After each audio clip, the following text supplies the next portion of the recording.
I was in my freshman year of college, and I had failed to turn in 2 different major projects, and they were late. And I was at a party, it was kind of like an end of the year party, and 2 of my professors whom I owed a project to were there. And I don't know if you ever felt this way, I felt awkward. I felt like, and I even like them, okay? So I'm not like, these crappy professors. These are people that I respected, and it was because I respected them that I felt like I let them down. I felt like, man, I had a lot to do, and I didn't get to that one, didn't get it turned in yet. And so they're coming around the corner. I'm like, oh my gosh, I'm moving around because I don't want them to see me, because I just don't want it to be weird. I don't want to be like, so Carter, where's your project? Like I'm imagining, that's never gonna happen, but I'm imagining that's gonna happen. And so I'm a little bit nervous. It's a little bit awkward. Have you ever had a feeling like that? You ever had a feeling like something wasn't right between you and somebody? And because it wasn't particularly right, you'd step around the hallway, or you see them in Meyer, and you go the entire other, back way around the store because you don't want to see them, or you actually leave the location you're at because it's just going to be weird. I don't want to have to say anything. We're going to pretend everything's cool, and I know it's not cool. Some of you, maybe you've experienced this because of something like me that you kind of did wrong, or like you didn't turn it in, or maybe you were bullied by somebody, and now you don't want to, you run into them later, and everybody's grown up, but you still don't want to run into them. Maybe you were the one who did a little bit of bullying, and now you feel a little bit bad about that.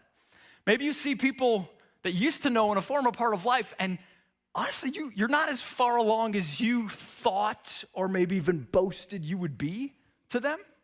And so it's a little bit awkward. You don't want to run into them. You don't want to have the conversation. You don't want to go to the party because you just thought things would be a little bit different than they are. Maybe you're one of the ones who there was just some parenting things that happened under your watch, and it wasn't entirely your fault, but it looks like it's your fault, at least to you. And so you're afraid to run into so-and-so because you don't want to be judged by them. Or you went through a bad divorce, and you were one of the ones who were like, he's so awesome, and he's so wonderful. And now, it's a couple years later, and he doesn't seem so awesome. And everyone's looking at you like, what were you doing? And you just don't want to talk to them because you're afraid of how that will make you feel. Okay, now, take that feeling, that feeling that I want to get away from this. Take that feeling, and let's think about what would it be like if everybody is celebrating Easter, and you're happy about Easter, but you also feel awkward because you know that the most important person between you and God, it's not all good. You're excited.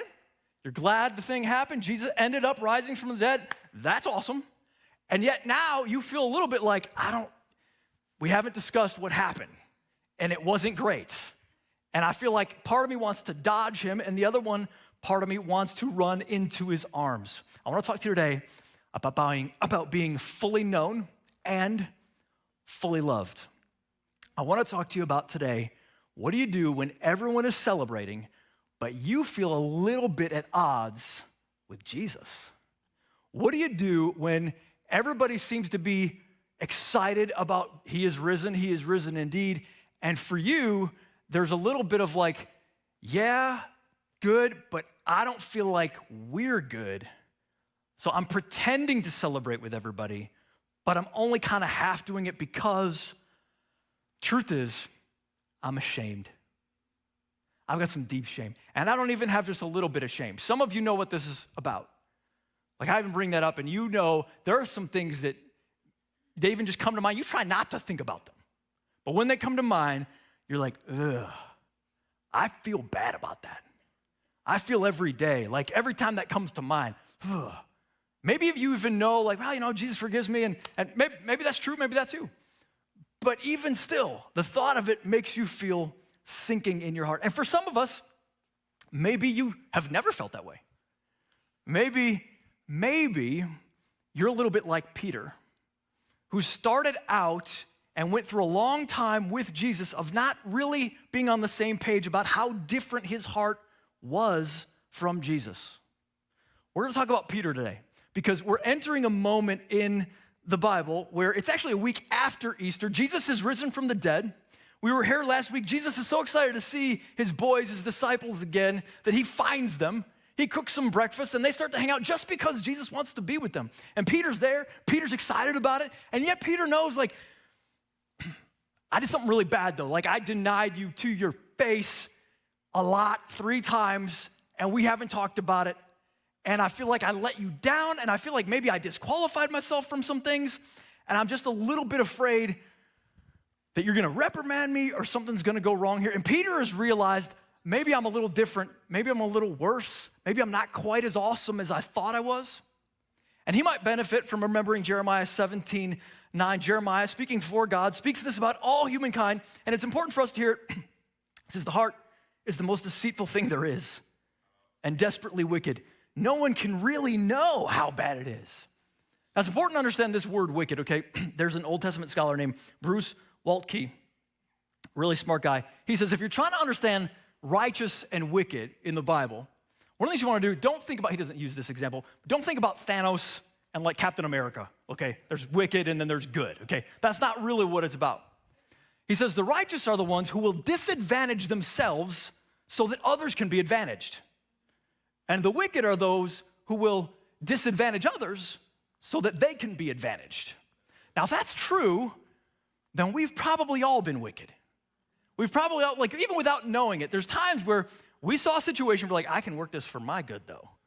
And I maybe something will happen for them, but I'm going to go ahead and make sure something good happens for me. And we disadvantaged other people for the sake of our own prosperity. And Jeremiah says, that's wicked. But it's not only that. He says, you also don't even really get it. Like, you don't know. Sometimes you might see it, but often you don't see it. Like, you're just oblivious to the fact that it's happening. And maybe some of us, that's one of the reasons we've never had some of Peter's level of shame, because we just haven't thought about ourselves in that way. But I think as we follow Peter's story, we're going to feel that way a little bit today. It's important to understand, as we think about Peter, remember that Peter, he wasn't just one of the 12 apostles.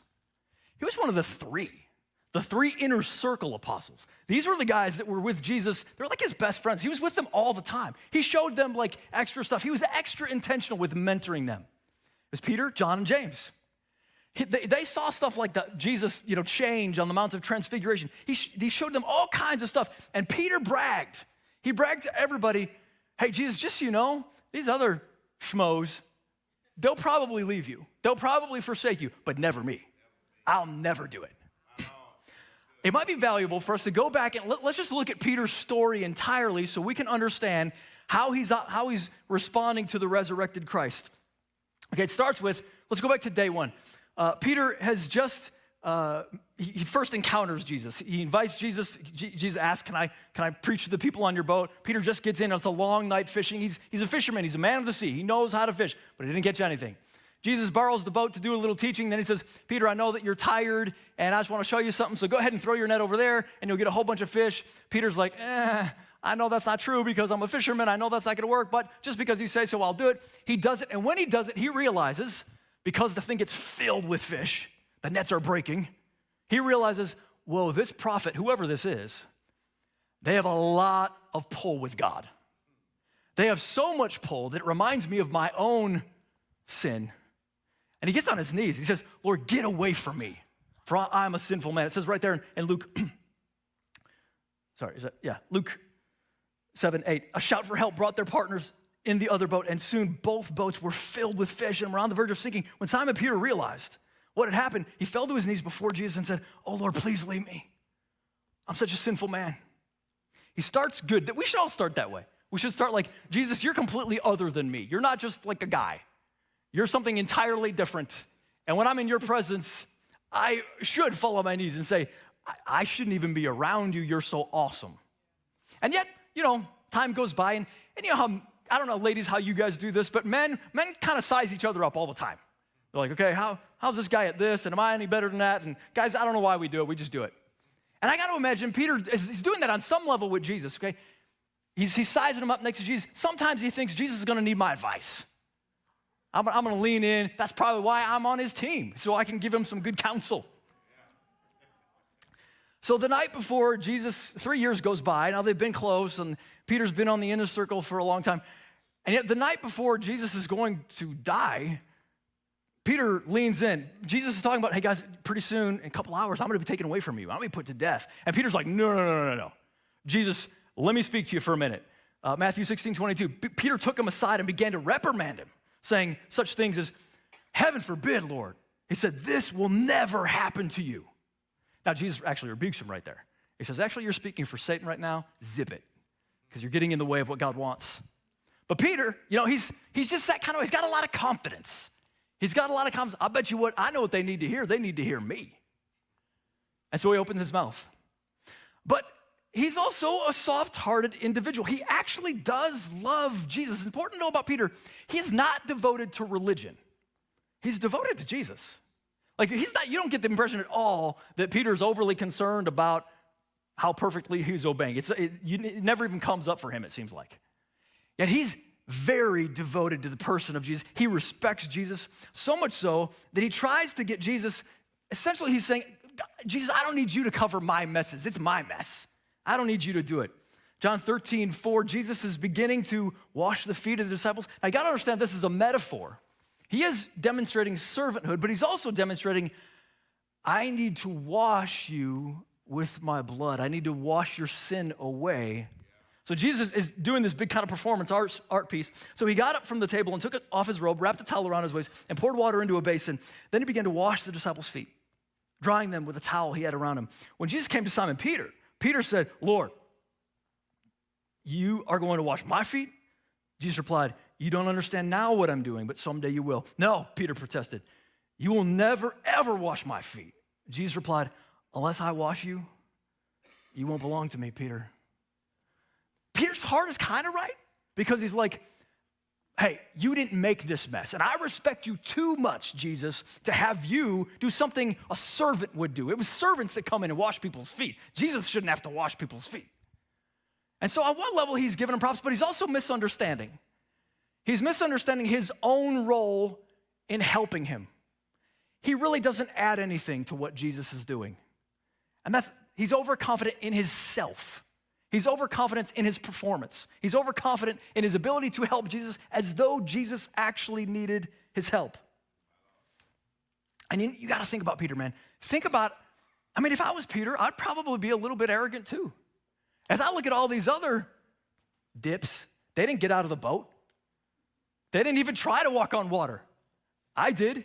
Jesus brought me up on the Mount of Transfiguration. Even though I was blubbering like an idiot, he still included me. And so there's got to be some level of just pride in him of I'm the guy. And he's so the guy that right in front of everybody, as Jesus is saying, y'all are going to leave me, Matthew 26:33, Peter spoke up and said to Jesus, I will never leave you, even though all the rest do. He says, Jesus, you don't understand. I'm your guy. I'm more committed. I love you more than other people. I'm the one. I'm devoted to you, Master. And I got to tell you, I know these guys are weaklings, but not me. I'll be the guy to press through. I'll be the guy to show my allegiance. And what does Jesus say, John 13:38? Jesus answered, die for me. I tell the truth, Peter, before the rooster crows tomorrow morning, you will deny 3 times that you even know me.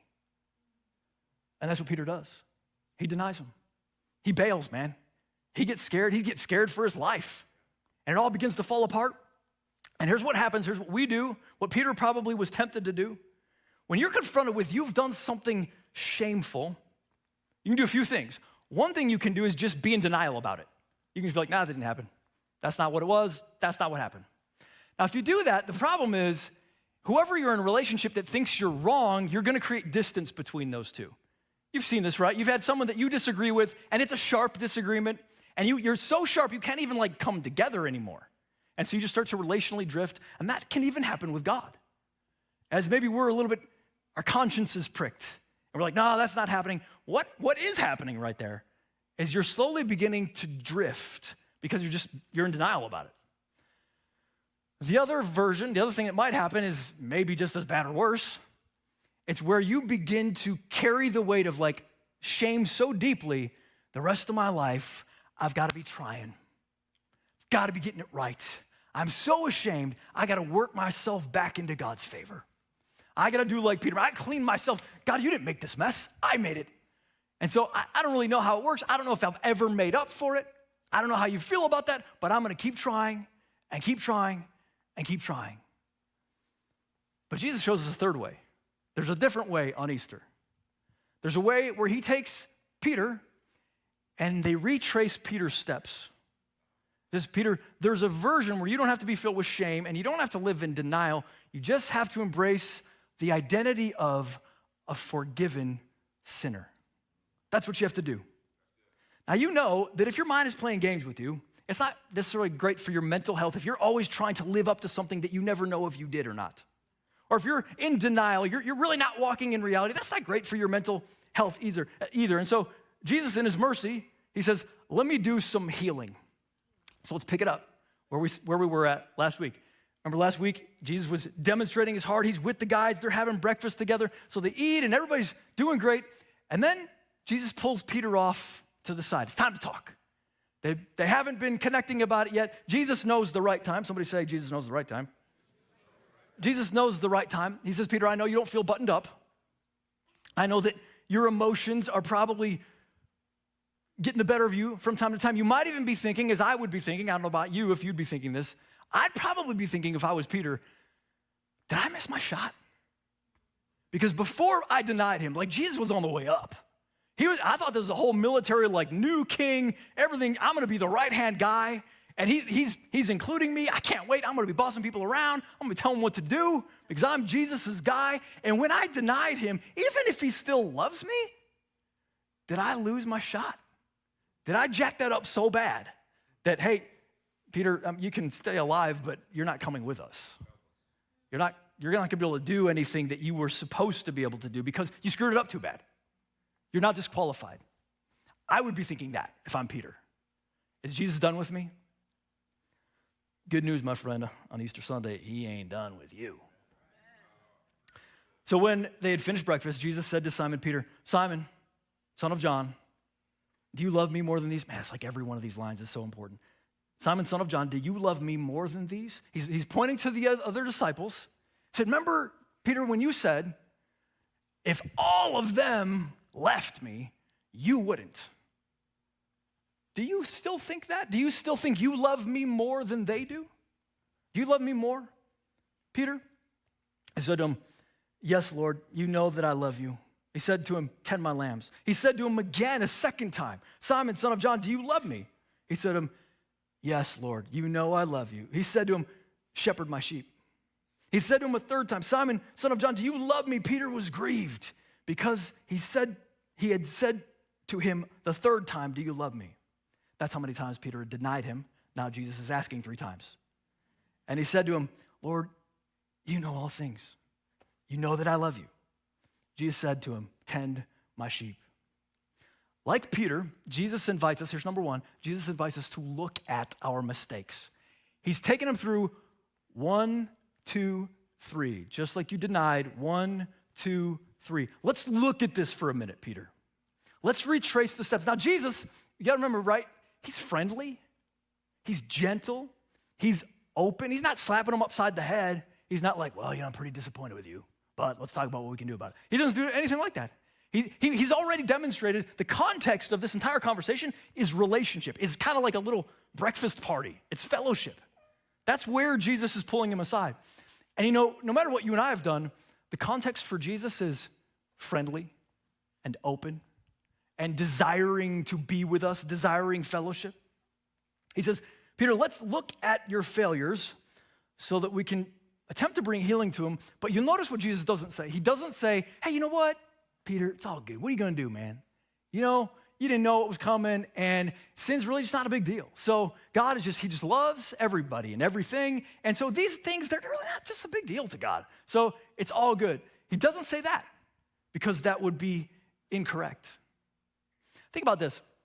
You've got a parent that's a pretty good parent. They take care of their kid well.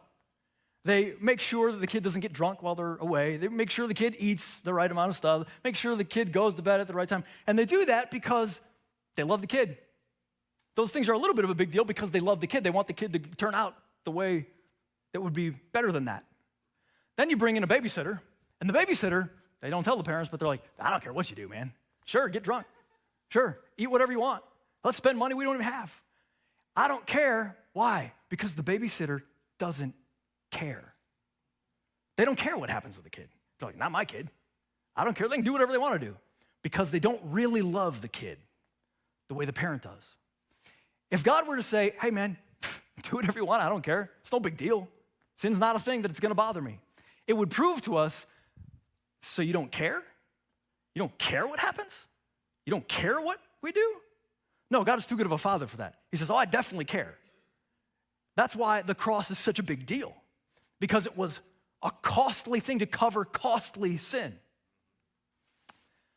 Paul the Apostle, guy happens a little bit later, he talks about the difference between godly sorrow and worldly sorrow. In this particular translation of the Bible, 2 Corinthians 7:10, he says it this way, he uses sadness instead of sorrow, but he says, for the sadness that is used by God brings a change of heart that leads to salvation, and there's no regret in that, but sadness that is merely human causes death. He says there's two kinds of sadnesses. One is human, one is the kind of like beat yourself up kind of sadness, like, man, I'm just disappointed in myself. I'm gonna try harder. Or it's very depressed, very discouraged of like, I can't believe I'm just so bad. I'll tell you what, I'll just wallow in my badness for a while, try to make up for it with feelings of guilt. He says that's worldly sorrow, that's worldly sadness. All that brings about is death. Like it doesn't help you. It doesn't progress spiritual power or spiritual life. He says there's another kind of sorrow though.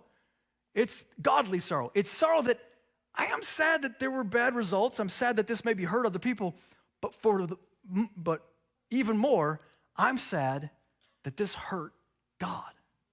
My heart is breaking. I'm allowing my heart to break, and Jesus is pointing this out to Peter. Allow your heart to break, Peter, not because of the consequences. Allow your heart to break because you hurt me. Think about this if you're Jesus, man. I mean, how would you feel? You've got somebody that completely invested in you. Or someone you've completely invested in. Someone, maybe you raised them. Maybe you put them through college. Maybe you've been the best friend that they ever had. You stood up for them when nobody else did.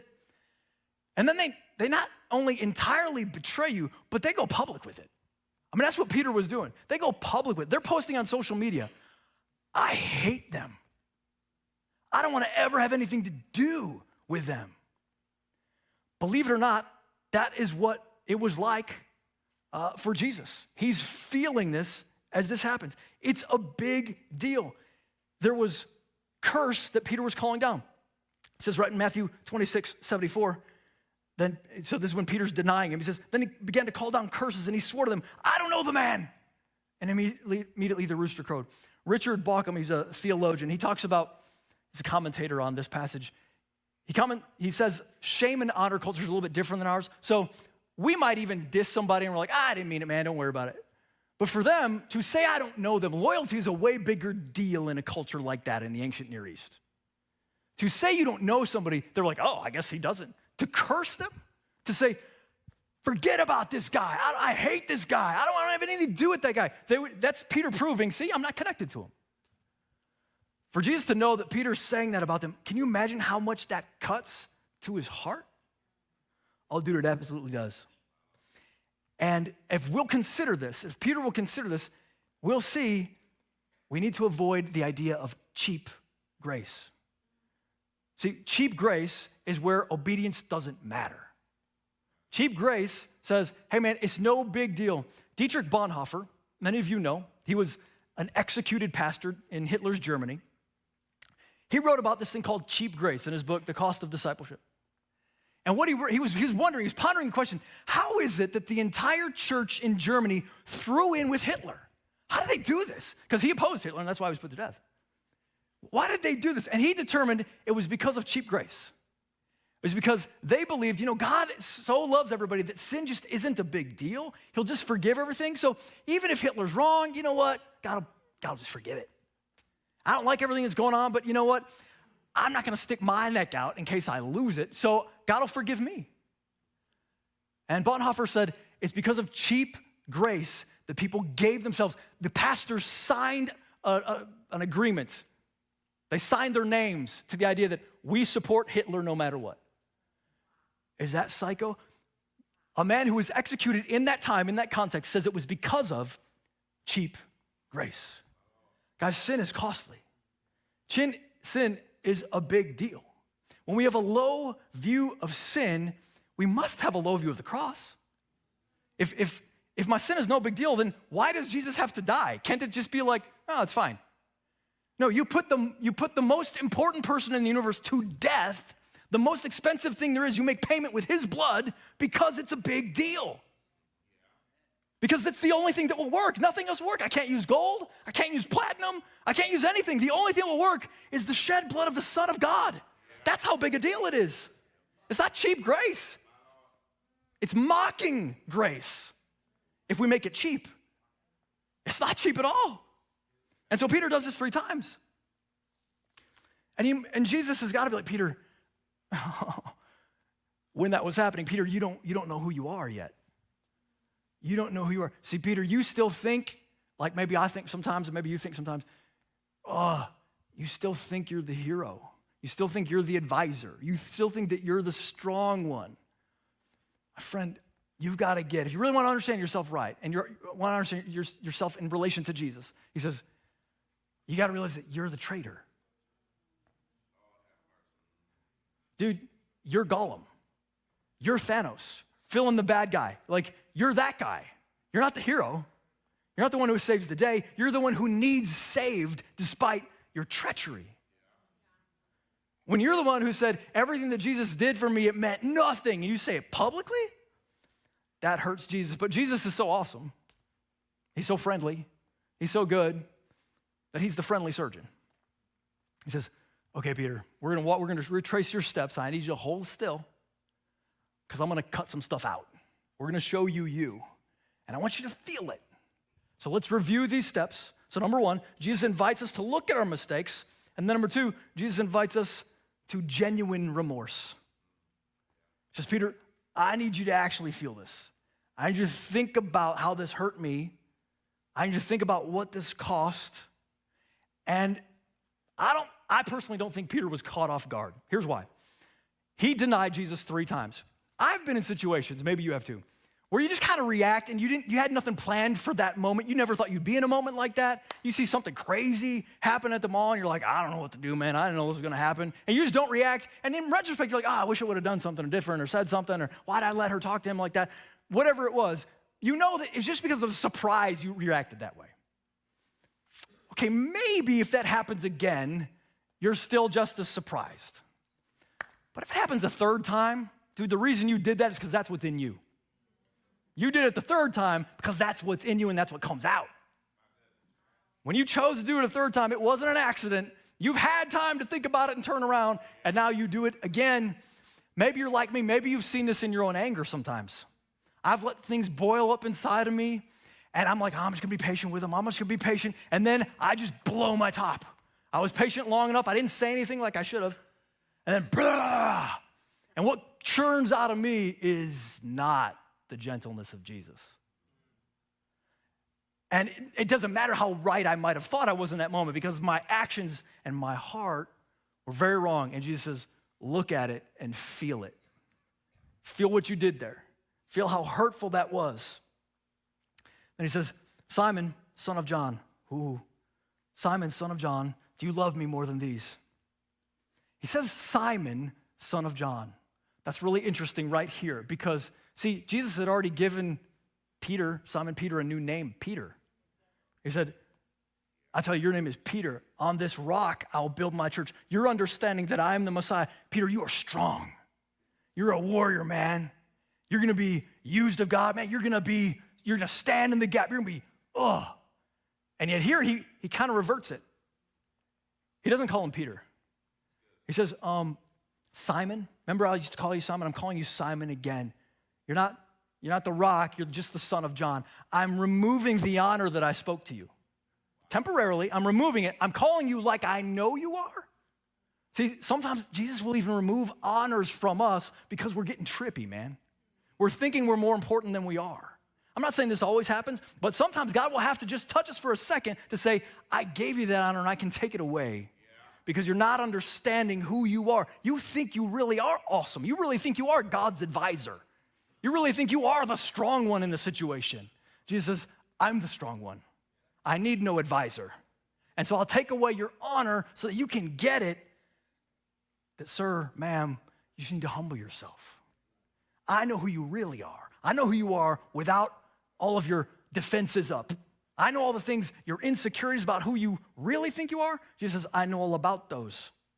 I know, Peter, that you're not strong, and I know that you're not really the rock apart from me. I know you don't deserve honors apart from me. He puts his attention on it. And what do we do when Jesus puts our attention on it? We get to the place where we say, Jesus, I'm sorry, not that I got caught. I'm sorry, not that this hurt other people, though you might be. I'm sorry for the most part that I hurt you. Simon, son of John, do you love me more than these? Jesus is patient. Simon, son of John, do you love me more than these? And now Peter says, he says nothing. He just stands there. He's just like, Lord, you know I love you. But he doesn't say more than these. He says, Lord, I mean, you know that I love you. I'm not adding any qualifiers to it because it's time for me to be quiet. I've been loud. I'm ashamed of some of the things that I've done. And now I'm just going to be a little child. Jesus, here's what I know as Peter. You know all things. I already know that you know how I feel. I already know that. I'm not going to try to talk you into anything. I know, and we know, Jesus knew that Peter would deny him back at the boat when they first caught all the fish. Jesus knew that. And Jesus knew your story before it ever began. And Jesus knew where you would stumble, and he knew where you would fail. He knew where you would drop the ball. He knew where you weren't going to be enough. And now he's just pointing it out and saying, hey, you're not really all that, but I still love you, and I actually still have purposes for you. You don't have to hide. I already know all your hypocrisy. I get it. Here's number 3. Jesus invites the deeply ashamed, the Peters of life. Whether you are now or you might be later, Jesus invites the deeply ashamed to the surprise of grace and honor. I'll tell you, guys, as a dude that has been surprised by this, when you've done something really bad that you feel real shame about, even when you know Christ and you're forgiven, you can't help but be a little bit surprised. You're like, wow, that's not how I would have judged this situation. Wow. I knew he's forgiving, but I can't believe he forgave me. I can't believe that he's just gonna wipe this away and overlook it. It's a surprise. It's a surprise not because Jesus, that he forgave the debt, but that he absorbed the debt. He took the price into himself. It's not that his cheap grace says, well, there just was no price for sin. No, there was a price. Jesus paid the price. It's a surprise, the surprise of grace. Now Peter feels restored. Peter feels buttoned up. Peter feels like this is behind him. And honor. This is what I think is awesome. Jesus did not really want to change Peter's personality. He wanted to remove some of the things that shouldn't have been there. He wanted to remove some of the places that needed freedom, but he didn't really want to change them. And sometimes we think, God just, if I trust Christ, I'm just going to have to change everything. And Jesus, actually, I like you the way I made you. I might adjust some things. I might pull you out in some places you need freedom, but I'm really not trying to change you. I'm only trying to change this. And this is the one thing that was different about Peter. What is the one thing that he knew differently after this conversation? He knew it's not about my power. It's not about my advice. It's not about how strong I am. It's all about Jesus. Can you imagine, what if Peter held back? Like, what if he would have been like, I think I'm just going to stay over here. I'm not going to go see Jesus over at the fire. In fact, I think I'm going to go home now. I can't deal with it. I don't want to deal with it. He didn't hold back. He ran toward Jesus. And because he ran toward Jesus, Peter's life becomes, for those of you who know the story, becomes very powerful. Yeah. God uses Peter ginormously. All the things that Peter was hoping for, it's way better than that because he trusted Jesus Christ and ran toward him instead of ran away from him. And I just want to encourage all of us, man, God can still do amazing things. Sometimes, though, we've got to, maybe one of the things he's working on us with is, I know what you did. I know that it was wrong, but I need you to know that you're more than everything you've done wrong. I've got a plan for you, and I planned on your failure. I planned on the thing you're ashamed of. John 3:16, I like the Message version, says this. This is how much God loved the world. He gave his son, his one and only son, and this is why, so that no one need be destroyed. By believing in him, anyone can have a whole and lasting life. That's what we want, right? That's what we really want, a whole and lasting life. That's what we're hoping for. We want joy. We want to be able to look back and be like, my time on earth counted. This was meaningful. I didn't just like lie down. I didn't just let wickedness overtake me. I didn't let shame keep me back. But it's hard sometimes to trust. It's hard to trust Jesus. It's hard to trust relational things at all because we're a part of a time when relationships are kind of cheap. They don't necessarily mean a lot. Some of us, you came from very broken relationships. And so you're like, I don't know if that's gonna last. Or you've got a lot of virtual friends, and it's not that they're not meaningful, but part of you knows, but this isn't really, I can't really trust them. I don't know if they're gonna hang out. I mean, they might just unfollow me just like that. I wanna encourage you today, for those of you who might have that kind of a background, what is so awesome about Jesus is that, did you notice? He's all about relationship. It is not about religion. And the way I mean religion, the contemporary version is things you have to add to yourself, things you have to do to keep yourself in line so that God will accept you. That's not how Jesus rolls. This whole context of Peter's conversation was relational. The risen Son of God, I want to be together so we can talk about all the things we need to talk about.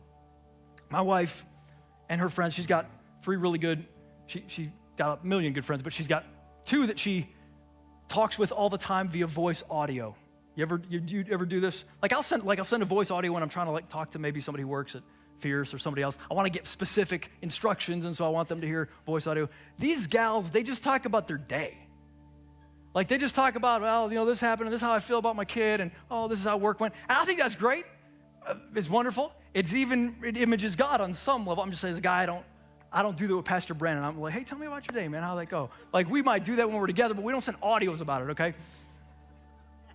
But do you know that's really more like how Jesus is? He wants audios back and forth all day. He's like, let's talk about it. I'm in relationship with you. I want to hear about it. And some of us might think, I don't feel like I fit anywhere. Can I tell you, you fit with Jesus. That's where you fit. He's the one who always wants to talk with you. And it's accessed by faith. What do we just learn from Peter? We learned that the thing we need to do, just like he did, is we have to admit, Jesus, yes, I did wrong. Let's trace my path. I need to feel it, Jesus, and then I need to trust you and turn to you. John 1:12 says this, but whoever did want him, Jesus, who believed he was who he claimed and would do what he said, he made to be their true selves, their child of God selves. That's just what Peter did.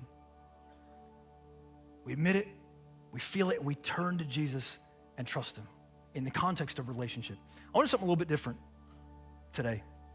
Sometimes we'll have everybody bow their heads and we'll say, anybody who wants to commit their life to Jesus for the first time, go ahead and raise your hand. I want to do that a little backwards today. I want to start with everybody with their eyes open, their heads up, tall and strong, sitting up.